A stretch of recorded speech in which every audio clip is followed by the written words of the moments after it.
இன்னைக்கு இல்லை கொஞ்சம் கிளாஸ் ஏற்றி விட்றீங்களா? வணக்கம் உறவுகளே. நல்லா சொல்லிருங்க உறவுகளுக்கு. வணக்கம் உறவுகளே. வணக்கம் உறவுகளே. ரைட்டு. ஏன்னா சவுண்ட் கேட்கலன்னு தான் ரெண்டாவது சொன்னோம். கவ்யா கவ்யா நீ கத்தி பேசு. உன் சவுண்டே கேட்கல, மெதுவா கேக்குது. இப்போ நம்ம என்ன வீடியோ பார்க்க போறோம்னா, நம்ம ஒரு இடத்துக்கு போறோம். ஒரு இடத்துக்குன்னா ஆக்சுவலா இங்க எல்லா பக்கம் சுத்தியாச்சு. இப்போதைக்கு நம்ம கோயில்களுக்கு போகல. அதனால இன்னைக்கு ஒரு முக்கியமான ஒரு 2 கோயிலை போய் நம்ம பார்க்க போறோம். அதுக்கு முன்னாடி நீங்க வந்து வீடியோவை ஸ்கிப் பண்ணாம பாருங்க, சரியா? லைக் பண்ணி ஷேர் பண்ணி பாருங்க. டிராவல்ல இருக்கிறதுனால கொஞ்சம் ஒரு மாதிரி ஆடிக்கிட்டே இருக்கும், கொஞ்சம் அட்ஜஸ்ட் பண்ணிக்கோங்க. இன்னைக்கு எங்க மாவட்டங்களுக்குலாம் மழை பெய்யும் இருக்காங்க. ஆமா, அதனால கிளைமேட் நல்லா இருக்கு. கிளைமேட் நல்லா இருக்கு, மழை வர்ற மாதிரியே தெரியுது. வேகமா இருக்கு. நம்ம காலையில சீக்கிரம் கிளம்பினதுனால, சீக்கிரம் ஏர்லி மார்னிங் கிளம்பி நாங்க வந்துட்டு இருக்கிறதுனால கொஞ்சம் குளுகுளுன்னு இருக்கு. கொஞ்சம் நேரம் ஆனாதான் எப்படின்னு தெரியும். என்ன ஆனா நேத்து வந்து பயங்கர மழை இருக்குன்னு போட்டுருக்காங்க. நியூஸ்லயே சொன்னாங்க, கனமழை இருக்குன்னு சொல்லிட்டாங்க. நியூஸ்லயே சொன்னாங்க. தூத்துக்குடி, நெல்லை, கன்னியாகுமரி, தென்காசி மாவட்டம் இங்க வந்து மழை இருக்குன்னு சொல்லியிருக்காங்க. இந்த 2ஆம் தேதி 3ஆம் தேதி வரைக்கும் மழை இருக்குன்னு சொல்லியிருக்காங்க. பாப்போம் எப்படி பெய்யுதுன்னு பாப்போம். அது என்னமா ஜனவரி பிறந்து அது மாதிரி தை மாசம் நடக்கும்போது மழை வருதுன்னா எப்படி? இயற்கை மாறுது என்ன, அது தெரிச்சு. இன்னைக்கு வந்து சுட்டி மகளுக்கு இன்னைக்கு லீவ் போட்டாச்சு. நாங்க சொன்னோம், வீடியோல சொன்னோம். அதனால பாருங்க, இது வந்து ஒரு முக்கியமான ஒரு கோயிலுக்கு போறோம். இது வந்து ஏன் லீவ் போட்டு போற அளவுக்குன்னா, அது நீங்க வீடியோல வந்து பாருங்க. நாங்க வந்து அங்க கோயில் வச்சு நாங்க தரிசனம் பண்ணும்போது நாங்க கண்டிப்பா சொல்றோம். சாமியை பேச சொல்லுவோம், முடிஞ்சா பேச சொல்லுவோம். கூட்டம் எப்படி இருக்குன்னு தெரியல, பாத்துட்டு கூட்டம் மேக்சிமம் அவ்வளவா கூட்டம் இருக்காத மாதிரிதான் தெரியுது. பாப்போம். ஏன்னா ஏன் இன்னைக்கு லீவ் எடுத்து நாங்க மெனக்கிட்டு போறோம்னா, தை அமாவாசை கழிஞ்ச மறுநாள் தான் எங்களை போக சொன்னாங்க. ஒரு சின்ன பரிகாரத்துக்காண்டி தான், வேற என்ன, தெய்வம் தானே நம்மளுக்கு துணை.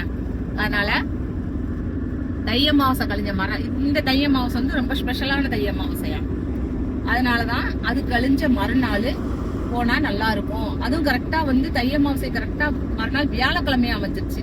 வியாழக்கிழமை 3ஆம் பிறை வேற, அன்னைக்கு 3ஆம் பிறை, வியாழக்கிழமை வளர்பிறை. அது வந்து கரெக்டா மறுநாளுங்கும் போது உங்களுக்கு வந்து வியாழக்கிழமை அமைஞ்சதான் ஸ்பெஷல். இதுல வந்து நம்ம இதுக்காண்டி தான் நம்ம கோயிலுக்கே போறோம். இது சம்பந்தப்பட்ட கோயிலுக்கு தான் நம்ம போறோம். கடைசி வரைக்கும் வீடியோ ஸ்கிப் பண்ணாம பார்த்துட்டே வாங்க. கூடையில எங்க போறோம், எப்படி டிராவல், எப்படி, அப்புறம் வந்து நம்ம சுட்டி மகள் சொல்லுங்க, கூடையில என்ன வாங்கி சாப்பிடுறோம் என்ன அப்படிங்கறத பாப்போம், சரியா? ஓகே, வாங்க அப்படியே தொடர்ந்து போவோம். காவிய குருக்கு சாப்பாடு வந்துருச்சு. என்ன சாப்பாடு வாங்கியிருக்கோம் பாருங்க. பூரி கிழங்கு வடை. என்ன காவியா, நல்லா இருக்கா காவியா? ஏன்னா நம்ம வந்து சாமி கூப்பிட்டு தான் சாப்பிடுவோம். இப்ப சொல்லுங்க, நம்ம சாமி கூப்பிட்டு தான் சாப்பிடுவோம். ஆமா, அவ பசி தாங்க மாட்டா. ஆமா, நாங்க வந்து காலையில சாமி கோயில் போய் சாமி கும்பிட்டு தான் நாங்க சாப்பாடு சாப்பிடுவோம். அதனால அவளுக்கு மட்டும் சாப்பாடு வாங்கி கொடுத்துட்டு எனக்கு வந்து வடை வாங்கியிருக்காங்க. தம்பிக்கிட்ட வந்து டிராவல்ல வெறும் வயிற்றுல வந்தானா அவளுக்கு வாமிட் வரும். அதனால அவளுக்கு போய் இட்லி தான் கேட்டோம். காவியா இட்லி இல்லடா, அதுதான் பூரி வேணும். பூரி நல்லா இருக்குல்ல, ரைட் சாப்பிடு. வடை நல்லா சாப்பிடு. எனக்கு வந்து உளுந்த வடை பாருங்க. காவியகுரு எடுத்துட்டு சட்னியோட கொடுத்துருக்காங்க. சட்னியில முங்கின மாதிரி வடைய கொடுத்துருக்காங்க. சரி, வடைய மட்டும் நான் சாப்பிட்டுக்கிறேன், சரியா? காவியா வந்து அதை சாப்பிடட்டும். நான் அடுத்து சாமி கும்பிட்டுட்டு தான் எதுவும் நினைக்கேன். சரி, இப்ப எங்க வந்திருக்கோம்னா, அதாவது குருஸ்தலத்துக்கு வந்திருக்கோம். நம்ம எங்க இருக்குன்னா, திருநெல்வேலி டிஸ்ட்ரிக்ட்ல முறப்பநாடு, திருநெல்வேலி பக்கத்துல முறப்பநாடுங்கிற ஒரு ஊருக்கு வந்து நம்ம குருஸ்தலத்துக்கு வந்திருக்கோம். இங்கே வந்து முக்கியமான சிவன் கோயில், கைலாசநாதர் கோயில். இங்கே வந்திருக்கோம். ஏன்னா இன்னைக்கு வியாழக்கிழமையா குருவுக்கு இது வந்து எனக்கு என்னைய வச்ச குடும்பத்துக்கு பரிகாரத்துக்காண்டி வந்திருக்கோம். 2500 வருஷம் ஆச்சு இந்த கோயில். ஆமா, பக்கத்துலேயே பைரவர் நம்மளுக்கு அவளுக்கு எப்படி நிற்கிறதுல அப்படி ஜாமுன்னு அப்படி ஜாமுன்னு. தாமிரபரணி யாரு இந்த பக்கம் தான் ஏத்தாலதான் ஓடிக்கிட்டு இருக்கு. அங்க சரியா, சூப்பரா இருக்கு, நல்லா இருக்கு. கூட்டங்கள் அவ்வளவா இல்லை. ஆனா கோயிலுக்குள்ள எடுக்கிறதுக்கு பார்ப்போம். பார்த்துட்டு கோயிலுக்குள்ள எடுக்கலாம், முடிஞ்ச உள்ள போய் சாமி கும்பிடுவோம். நம்ம உறவுகளுக்காண்டியும் நம்ம உறவுகள் அனைவருக்காண்டியும் உள்ள போய் நம்ம சாமி கும்பிடுவோம். வாங்க, ஹாய் சொல்லு. அப்படியே வச்சுக்கணும். எத்தனை பழம்? 5 ஒத்தையாக வைக்கணும். 6 பழம் ஒத்தையாக வைக்கணும். எடுப்போம். ஒன்ஸ் இதை உழைச்சி வைங்க. இது வந்து 3 மாலையாக வைக்க சொன்னார். ஆமாம். வெத்தலையை திருஷ்டிலா இப்படி உட்காந்து சொல்லுங்க. குருவுக்கு பிடிச்ச முல்லைப்பூ, கொண்டக்கடலை, மஞ்சள் துணி, வெத்தலை பாக்கு, பழம் வச்சாக்கா. சரி, இது மட்டும் இப்போ வந்து நம்ம பரியாரத்துக்கு செய்யணும். இதை வந்து சாமி கும்பிட்டு பார்ப்போம். ஆமாம். கோயில் வந்து கொடிமரத்துக்கிட்ட நிற்கும். உள்ளே வந்துட்டோம். கூட்டமே இல்லை, ஆளே இல்லை. காலையில் ஃபஸ்ட்டு நாக்கில் கூட்டம் இல்லை போல. பார்த்தா க்ளீன் பண்ணிக்கிட்டு இருக்காங்க எல்லாம். பழைய காலத்து கோயில் உயரெல்லாம் கம்மியாக இருக்கு பத்தியா. வாங்க அப்படியே சுற்றி பார்ப்போம். வெளிப்பிரகாரத்தை சுற்றி பார்ப்போம். வாங்க அப்படியே உறவு சுற்றி காட்டுங்க. என்ன வாங்க, வெளிப்பிரகாரத்தை சுற்றுறோம். உள்ள எடுக்கலை, மூலஸ்தானத்தை எடுக்கலை. மூலஸ்தானம் எடுக்க வேண்டாம், எடுக்கக்கூடாது.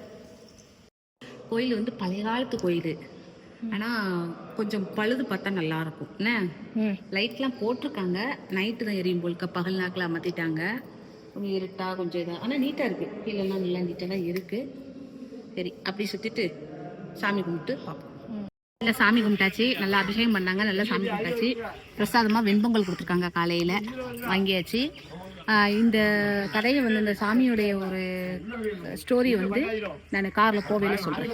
அதே மாதிரி இங்கே வந்து கால பைரவரும் வீர பைரவரும் நல்லா இருக்காங்க.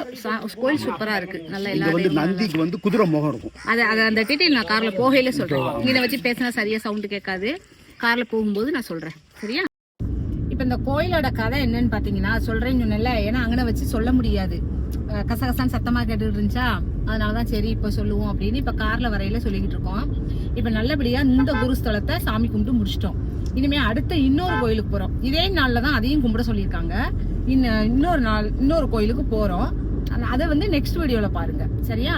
இப்போ இந்த கோயில் என்ன கதைன்னா, சோழ மன்னர் வந்து இந்த சிவனை வச்சு வழிபட்டு இருந்திருக்காரு. சோழ மன்னர் அந்த போர்டில் எழுதி போட்டிருந்தது, படித்தேன், அதை சொல்கிறேன் உங்களுக்கு. இதில் எந்த அளவுக்கு விட்டுருக்கேன்னு சொல்லி உறவுகள் தெரிஞ்சவங்க எனக்கு கமெண்ட் பண்ணுங்க, சரியா? சோழ மன்னர் வந்து இந்த சிவனை வழிபட்டு இருக்கும் போது அவருக்கு ஒரு பெண் குழந்தை பிறந்திருக்கு. அந்த பெண் குழந்தை எப்படி பிறந்திருக்குன்னா, குதிரை முகம் மாதிரி அந்த குழந்தைக்கு இருந்திருக்கு. அந்த சோழ மன்னர் ரொம்ப வருத்தப்பட்டு ரொம்ப அழுது ரொம்ப கவலைப்பட்டிருக்காரு. சரி, ஒரு பெண் குழந்தை அப்படி இருக்கே அப்படின்னு சொல்லிட்டு ரொம்ப கவலைப்பட்டிருக்காரு. இந்த கோயில்ல வந்து சாமி கும்பிட்டு இதுக்கு இந்த கோயில்ல உள்ள அந்த பரிகாரம் பண்ண சொல்லியிருக்காங்க.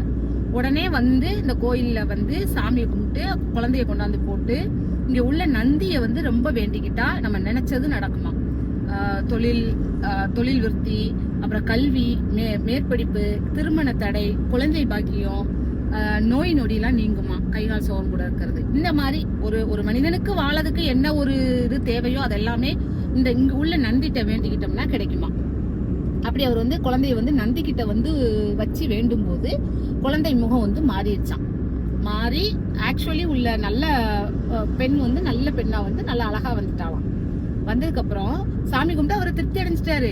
ஆனா அந்த நந்திக்கு அந்த குதிரை ஃபேஸ் சாயல் வந்துருச்சு. ஏன்னா நாங்க உங்களுக்கு வந்து எடுத்து காமிக்க முடியல, இல்லைன்னா நான் எடுத்து காமிச்சிருப்பேன். நீங்க வந்தீங்கன்னா இந்த கோயிலுக்கு வாங்க. இந்த கோயிலுக்கு வந்தீங்கன்னா அந்த நந்தியை பாருங்க, ஃபேஸ் வந்து குதிரை ஃபேஸ் மாதிரி தெரியும். ஒண்ணு இங்க வந்து ராமரும் இங்க வந்து வழிபட்டு இருக்காரு. ராமாயணத்துல உள்ள அந்த அவர் ராமரும் இங்க வந்து வழிபட்டு இருக்காரு. அப்புறம் வந்து நிறைய முன்னோர்கள் எல்லாருமே நிறைய வந்து முன்னோர்கள் வழிபாடு இங்க ரொம்ப நடக்குது. முன்னோர்கள் வழிபாடு இங்க வந்து பண்ணா ரொம்ப நல்லா இருக்கும் அப்படின்னு சொல்லிட்டு எதிர்த்தால வந்து ஆறு ஓடுது, தாமிரபரணி நதி ஓடுது. என்ன ஸ்பெஷல் அப்படின்னா, காசில உள்ள நம்ம வடக்க காசி இருக்கா, காசில உள்ள அதே பவர் இங்க இருக்கும். ஏன்னா நதி வந்து வடக்க இருந்து தெற்காம பாயுதனால காசிலையும் அப்படிதானா. அது இங்க வந்து முன்னோர்களுக்கு தர்ப்பணம் பண்ணி சாமி கும்பிட்டு உள்ள போய் சாமி கும்பிட்டு வந்தோம்னா காசியில கும்பிட்ட அந்த பலன் கிடைக்கும் அப்படின்னு சொல்லியும் அந்த போர்டுல போட்டிருந்தாங்க. இதுல ஸ்பெஷல் என்னன்னா, சிவன் வந்து குருவா அவதரிச்ச இடம், குருவா இருக்கிற ஸ்தலம் இதுதான். இது வந்து அதாவது நவக்கைலாயம் சொல்லுவாங்க. திருநெல்வேலி டிஸ்ட்ரிக்ட்லயே வந்து திருநெல்வேலி, தூத்துக்குடி 2 டிஸ்ட்ரிக்டும் சேர்த்து நவக்கைலாயம் சொல்லி 9 சிவன் கோயில் இருக்கு. அது வந்து இது 5வது கைலாயம். 5வது கோயில் இந்த கோயில். திருநெல்வேலி பைபாஸ்ல வந்துட்டு இருக்கும் போதே உங்களுக்கு ரோடு வந்து கூகுள் மேப்ல போட்டாலே வந்துருது. கைலாசநாதர் சாமி பேர் வந்து கைலாசநாதர். முரப்பநாடு சிவகாமி அம்மாள் முரப்பநாடு ஊர். தெரிஞ்சவங்களுக்கு தெரியும், தெரியாதவங்களுக்கு சொல்றேன். திருநெல்வேலி பைபாஸ்ல இருந்து நம்ம உள்ள தூத்துக்குடி போறதுல லெஃப்ட் சைட்ல கட் பண்ணும்போது முரப்பநாடுங்கிற ஊர் இருக்கு. எல்லாமே நல்ல டவுன் ஏரியா, நல்லா தான் இருக்கு. எதை கேட்டான்னு சொல்லிடுவாங்க. கூகுள்லயுமே உங்களுக்கு காமிக்குது. தாமிரபரணி நதிக்கரையில இருக்கு.